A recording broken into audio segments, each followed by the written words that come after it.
Now, when we talk about diols, there is one idea I want you to keep in the back of your mind because it's kind of a clever idea, particularly when you're doing chemical synthesis.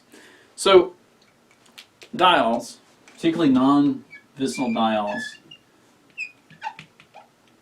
contain two OH groups. Fair enough, nothing's new.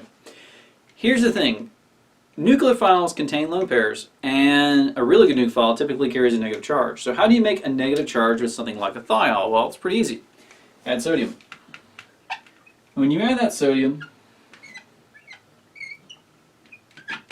particularly if you have one equivalent, you end up forming the alkoxide. Now, we always talk about chemical reactions, and the kind of trap students get stuck into is they view chemical reactions as individual things. And they're not. They're basically like tools in a toolbox. And it's up to you to figure out how to implement the tools correctly. And the reason I bring this up is that an alkoxide is an incredibly good nucleophile. So if I said I just had an alcohol, and I had a nucleophile in the reaction, what would you do? And you say, well, the nucleophile is going to attack that carbon because it's positive, and that's what nucleophiles do. So I can take my alkoxide, I can react it,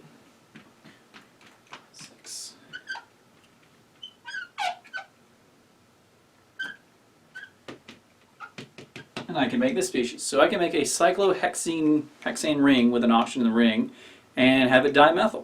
So when you look at these reactions of diols and pretty much any type of compound, if you can make it negative, it can be a nucleophile. And on top of that, if it's a nucleophile, it doesn't have to react with the molecules, particularly for things that can form 4 and 5 and 6 membered rings.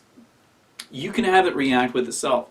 So just kind of keep that in the back of your mind. While we talk about those reactions individually, make them easy to understand that these reactions aren't necessarily two different molecules. They can be the same molecules paired together, same functional groups within the same molecule reacting with each other, and also there's just a degree of cleverness associated with it. Don't treat these ideas as if they're being talked about in isolation. So hopefully that kind of helps you out in terms of understanding that while we talk about reactions of diols, diols are actually very good at reacting with themselves, and we'll see this particularly a lot when we get to the end of the semester and we start talking about sugars, which have a ton of OH groups on them.